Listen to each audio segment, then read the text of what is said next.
Hello, can you hear me at the back? Yeah. Okay, so I come from the north of England and I have a very unfortunate accent, which means that most of you won't have a clue what I'm talking about for about 5 minutes or so.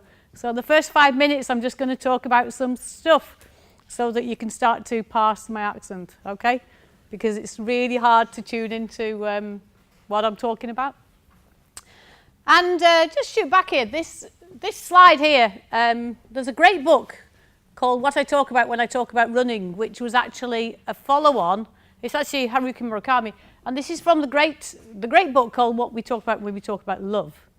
And actually these slides are framed against the chapter headings of What We Talk About When We Talk About Love. So I've stolen the headings from this very famous book on the right to frame some of my thoughts. So there's not a lot of words on here, okay? There's lots of pictures. And actually the first story in this book, well, one of the stories in this book is called Viewfinder. So where I come from. I used to be a mathematics teacher for 10 years. I taught high school children in the UK. I walked away from that job when I fell out with the head teacher, who tried to ask me to do more teaching than I was required to do on my contract. And I said, "You have my notice." And I walked away after 10 years, and I then went to work in a university. In the university, I then had to get a PhD, so I did a PhD in human-computer interaction because I couldn't work in the university without the PhD. And it's an interesting point because at that moment, my life sort of changed. And I often just think back and think, I wish I was teaching maths again, you know, because I really do like kids and I like teenagers, okay? I had a relatively unusual upbringing. I was brought up in a family of 3 children. My parents were hippies, and no, they didn't drug use, but they worked as radiographers doing x-rays, and they used to bring syringes home. And we used to spend most of our bath times, me and my brother and sister, squirting syringes all over the bathroom with water everywhere. And of course, syringes are such playful objects.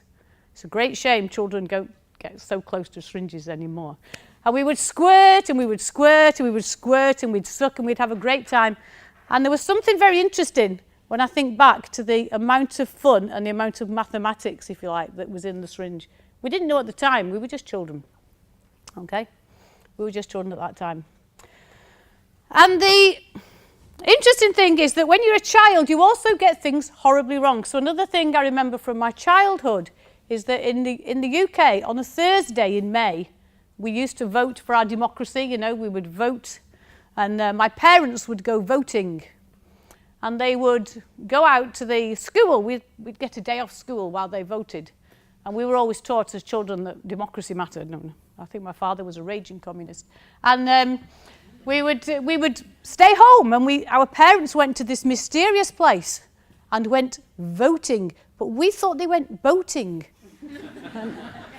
And we thought the school was filled with water, and they went around in little boats, and there was something about some kiosks, and we got it all wrong, and children get things wrong, don't they? Children get things wrong all the time. Hopefully you're starting to understand what I'm talking about now, so I'll give you a bit of the context of where I'm coming from. And there's something interesting about school. So then I went to school, and I fell in love with my maths teacher. My maths teacher was absolutely gorgeous. You know, he was a really, really gorgeous man. And he was called Mr. Cole, and I can still see him now. He probably is like 90 now. He's probably lost his hair. And I also had another maths teacher who I didn't fall in love with.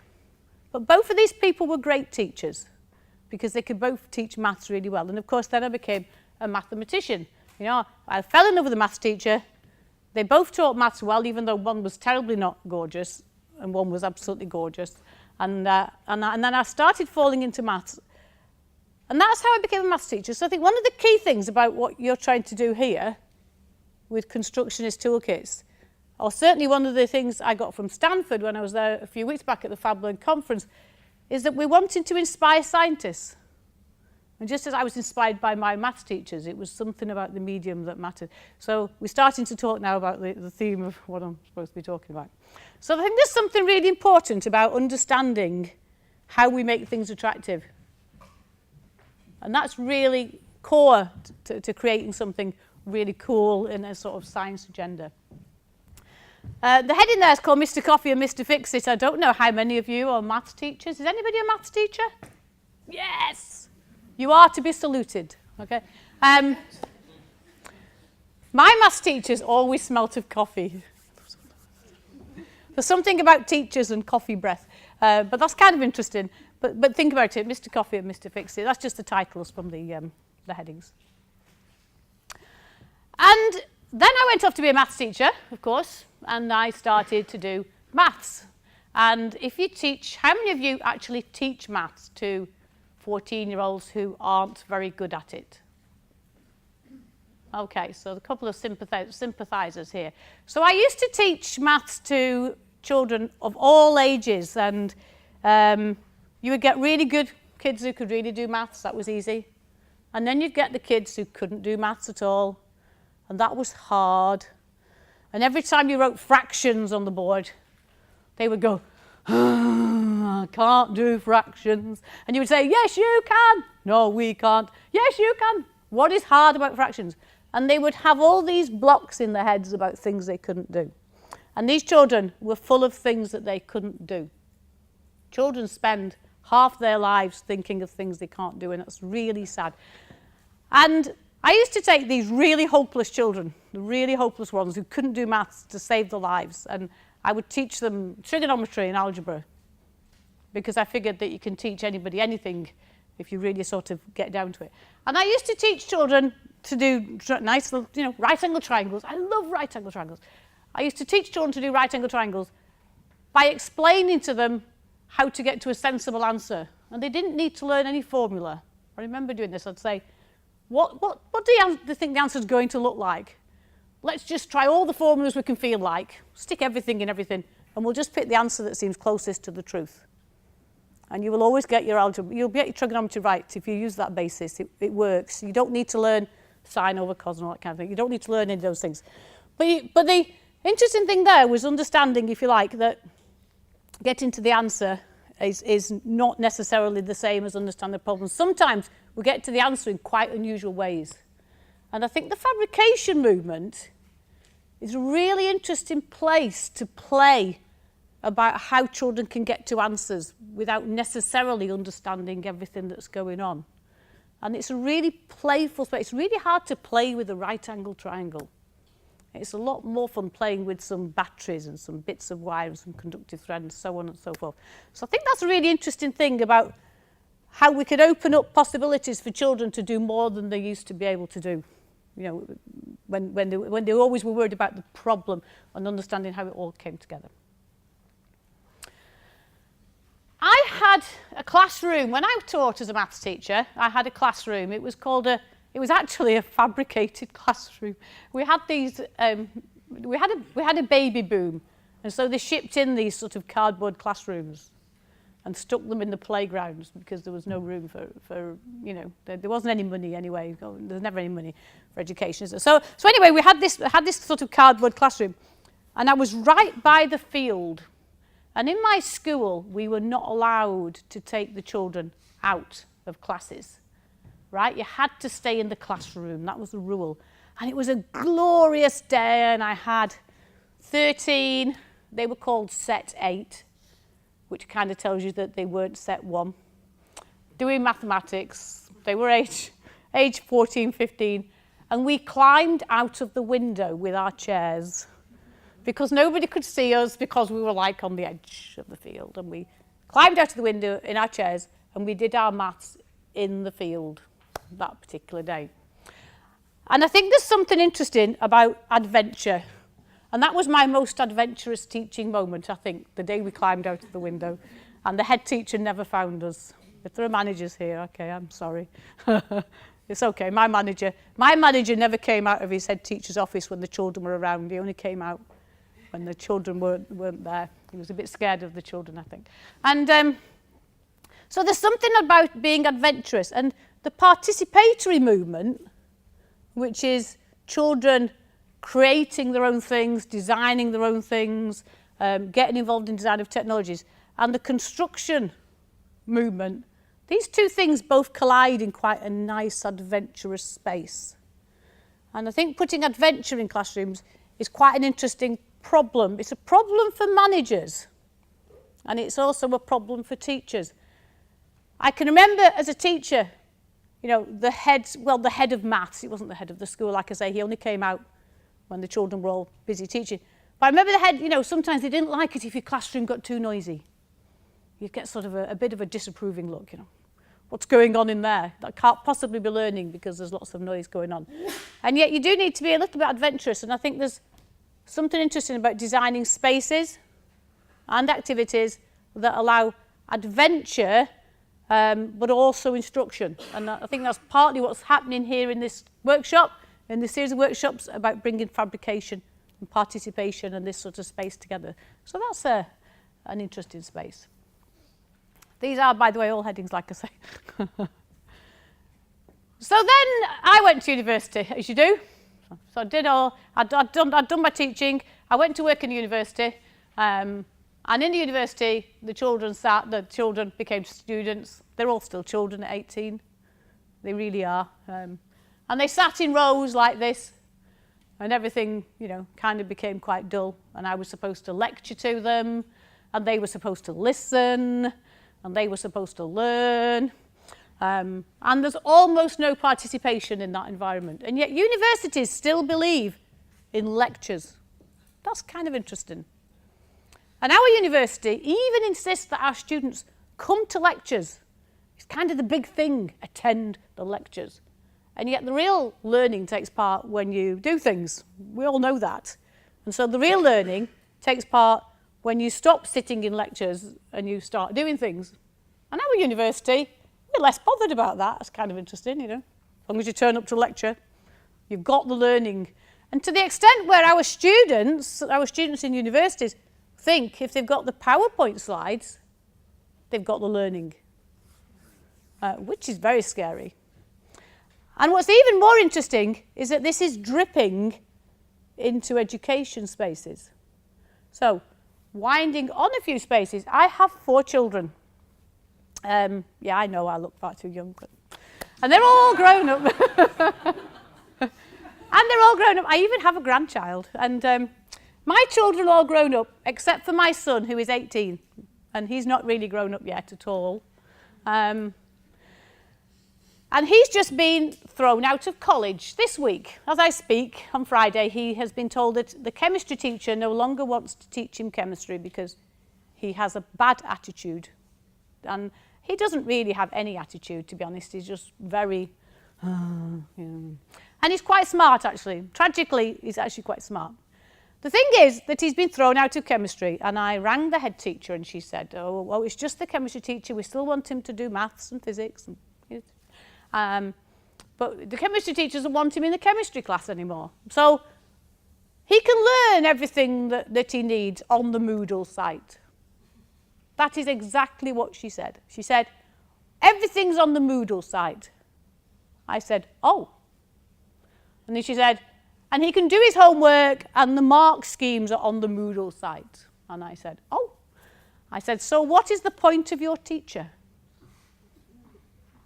I said, why are you bothering with your chemistry teacher if you're telling me that my son can learn everything he needs to know from the internet? And of course, he's not participating. So I think that's a really important sort of thing. And it seems to be drifting into education, which again is something to rise against and say, no, that's not really what we want. My father, like I said, was a bit of a radical, and every single week of his life, he did the Observer crossword. The Observer is a quality newspaper in the UK. It has a nice hard crossword in it. And every week of his life, he did the crossword puzzle in the Observer. And he sent it off when he was in Africa. He sent it off to places. He never, ever won the prize. Never won. You used to win £25 if you were the first correct one pulled out. But he would spend all week thinking about the crossword puzzle. That's what he did. He took it very, very seriously. It was a really important thing to him to do the crossword puzzle. In the work that we do in participatory thinking and participatory design work, we take participation as quite a serious thing. We actually want to keep doing it again and again until we get the very best we can out of children.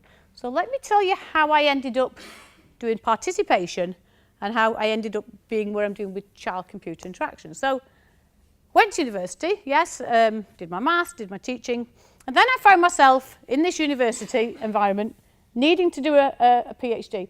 And I wanted to go back to something serious. I wanted to think for my PhD study about something that would make a difference. I had my 4 children. Daughter number 3 was a little bit hopeless at talking. So she used to say, well, she learned to talk by the car. I don't know if any of you have got cars that talk. I had a car that talked at the time she was little. And the car would say, fuel level low, check as soon as possible. It was a Renault. And the fuel level was always low because I had 3 children and I couldn't afford it. Anyway, so she would sit in the back of the car, age 2, swinging her feet in the car seat, going, level low. And the poor child never had much chance at speaking. And so I wanted to get involved in something that would worry about her educational future. Because at that time, everybody said computers were really going to be the big thing. We were all going to be talking to computers. And I thought, oh no, my child won't be able to talk to the computer because she's completely unintelligible. And so I thought, this is really bad. This is really bad. I need to worry about this. And I then went off to do a PhD on speech recognition and children. I gave up after 3 weeks on speech recognition children because it didn't work. And I went into handwriting recognition children as it happened because speech was never going to work anyway. And from that point on, I got involved in this child-computer interaction space, which is the study of technologies for children, and specifically the study of how children might participate in the design and evaluation of their technologies. So that's the research field that I kind of work in. I have a very nice research group full of young men, well, 33-year-olds. They all remind me of my maths teacher, so that's okay. And we go off and we do lots of studies with school children, little tiny children, medium-sized children, teenage-sized children. We're not that fussy. We do work across all these different things. And in this space, there's a raft of information about how children participate in these things. Many researchers are very naive about educational thinking. Many researchers come in here with all sorts of half-baked ideas. A lot of them haven't studied child development. They haven't done sort of studies in you know, of all the things around education, children learning, all that kind of thing. And there's a lot of naive thinking. So there's a lot of people that just think, oh, we go and ask children something, and then the children will give us great ideas, and then we're all happy. That's very naive thinking. And one of the important things about this idea of participation being a serious thing, like my father with the crossword, is that we have to keep trying and getting this right. So our ideas as a research community about participation in children really could do with some solid thinking from people like, you know, people in education and so on. So I shall come back to that. This is my beach. This is where I run. This is Southport in England. This is the West Coast. And you may know that last week, England, I don't know if you had the same over here, England had a bit of an issue with the water and the tides. We had a lot of problem with our water. This is my beach. The water only ever comes in Southport, obviously twice a day, but it comes in very, very, very shallow. This is one of these expansive beaches that goes on forever. And you very seldom see the water in Southport Beach at all. Very, very seldom. When it does come in, it comes in whoosh, whoosh. You know, if you blink, you miss it. Last week, it flew right over the seawall, and there was like carnage, and the cows drowned, and it wasn't a great experience. And the water's really interesting, isn't it? Tides are really interesting. You sit there and you take no notice of it at all until it decides to do something rather extraordinary. And the water peaked up, something to do with a combination of three things. There was the wind, and there was the sucking, and there was the tide or something, and three things happened and all the water went mad. And I think with participation with children and constructing things with children, we've got to think that 90% of the time, and I have this in participatory design with children, 90% of the time, 99% of the time, everything will be very ordinary. And every so often, something extraordinary happens, like the water comes in and flies over the top of us. I'm told I've got to go a bit faster, so faster we go. My children, my 4 children, all used to win the sack race at school. So the sack race was when you put your feet in sacks and you jump. Do you do that in Denmark? Yeah, my children won this loads and loads. They won it every single year. They were the ninja sack racers. All right? They were like sack racers to die for. My children never win very much. They're not very that way. But, you know, nice when they win something. And they won the sack races because they had spent all of their summers camping. And they had learned the art of having your feet in the sleeping bag and jumping in the sleeping bag all over the place. And that's just what you do when you camp. In constructionist thinking and participatory activities, I think there's something very interesting about what we can transfer out of all these spaces into each other's spaces. So, when children participate in design and they sketch things and they come up with ideas and they have ideas about design thinking, there's something interesting about how that might inspire them in other spaces, maybe even in the right angle triangles. We don't know. There's something interesting about sticking together electronic bits, whether that will help them later on put a button on the shirt, who knows, you know? So there's something interesting about transferring knowledge from one place to another, and the sack race for me kind of did that for my children, which is rather neat. The materials that we use inspire what we do. And so some of our work in our research group, we've been looking at how things like Play-Doh, for example, might inspire how children might design. If you build with Play-Doh, if you structure things with Play-Doh, that will then potentially have you designing things you can make out of Play-Doh. Yeah? If you play with slime, we've had children designing with slime, that runny slime and pipe cleaners, it will tell you what you're going to end up designing. There's a bit of an interesting problem about the constructionist toolkit. If all you give children are pieces of electronics, will they only ever design electronic things? And that was the sort of main thrust of the paper that I think some of you have seen. If you give people a blank space and say design anything, they can design things they can't make. If you give them things that they can make things with, they tend to design things you can make things out of the things that you've given them. I mean, that's just the nature of things. So one of the interesting problems, I think, for the fabrication movement is how we inspire children to think what they can possibly design with the products that they are given, rather than be constrained by the products they've got. That's a problem that many of you will already know. If you work as technology teachers in things like, you know, resistive materials or, you know, whatever, all sort of stuff, plastics and all that kind of thing, then you will know that problem because you'll know that the children will only use what they have available to them. I used to refer to something called the chemistry lab syndrome. When I did chemistry, I used to go to chemistry and the chemistry teacher would leave all the things out and you knew you had to use them all because that's what the person had put on the desk. You knew you had to use the Petri dish and the stirry thingy because it was all laid out for you. And there's something interesting about letting children have more things than maybe you even imagine they might need. So I think an interesting challenge for the constructionist movement is how much stuff you should give children and whether you need to give them stuff that they don't need to use to help them be inspired to think outside the things that they actually have. We're getting near the end. This is my village where I live. This is my church. My church has been there forever. My daughter got married here last September, which was very nice, and the red arrows flew past.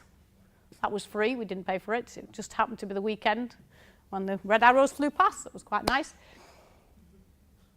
Churches are good places to think about old practices. And you walk around an old church and there are graveyards and there are old stones and there's always a cornerstone. It's certainly in English churches. This stone was laid by such and such a body, Sir Wilfrid Frank or something like that. And somebody lived and somebody existed in these old spaces. And in these old spaces, you remember all the old craft practices. And crafting is something that has been falling out of education, certainly in the UK. Craft practices have sort of fallen out. One of the things that we do when we do participatory design with children, we're amazed how many children can't cut out straight even. And they can't work out how to fold bits of cardboard together. And they haven't learned all sorts of standard craft practices. So an interesting constructionist thing is the craft practices that underpin and the craft practices that grow out of constructing things, sticking things together. You'd be surprised how many children can't even put Lego bricks together anymore. It's kind of scary, you know, they can do this, but they can't do simple things. I think we have 3 more to go. I'll go very, very fast. This was Mousetrap. Anybody remember Mousetrap? Anybody remember Mousetrap? Absolutely great game. And Mousetrap was quite interesting because it's kind of basic physics. It's physics, it's marble run, it's physics. The ball has to go a certain way. You've got to get the angles right. You've got to understand a lot of things to make that work. Again, for the constructionist movement, rather than the participatory design movement, there's a bit of an underlying problem about understanding the sort of scaffolded things that go together. There used to be a great computer program called TIM, The Incredible Machine, which was full of physics. A wonderful program. One of my daughters actually rolled back all the computers so she could put it back on the computer. It was a wonderful machine, wonderful game. So there's something interesting about how much knowledge of popular mechanics you need to get into your constructionist movements. I have 2 more to go, I think.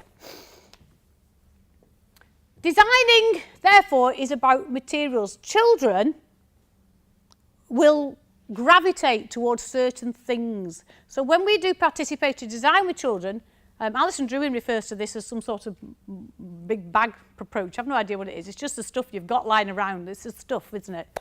You get the stuff, you get your stuff out, and they will pick all the stuff out. And so if you have fluffy little balls of pom-poms, the children will stick pom-poms on everything. And if you say, why is that pom-pom on there? What does that mean? They will come up with a rational answer for it because they've stuck it there.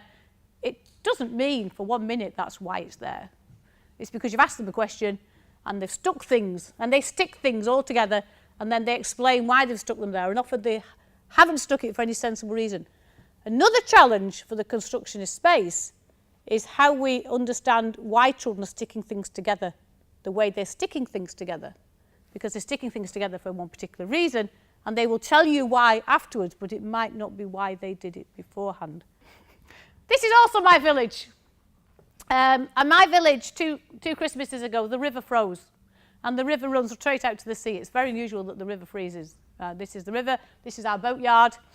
And it looked really nice. And then all of a sudden, it all just collapsed and all the boats fell down because we had ice across the top. You must have this in Denmark, the same thing sometimes. Everything collapsed and, oh my days, the boats all sunk to the bottom and there was all sorts of damage. And I think the key thing about the constructionist movement is that it might look really fun, but if it just sort of caves in and collapses because there's nothing underneath it, it will be a little bit like my destructed boatyard. It'll be a place where there was a lot of potential, but when you look at it now, you can't see a way to sort of sail out of it. You can't get beyond the carnage that is in that space. So I think there's something really challenging for all of this makey movement. I think there's something really challenging about how we get the pedagogy right, how we understand what's actually going on, and how we don't end up with just something that is just fun. And we have the same trouble with participatory design thinking. There's sort of an idea that it's a great thing for children to do, but nobody's quite sure why, which is a little bit tragic. And that is the end. I just about got through it, yeah. Sorry about that.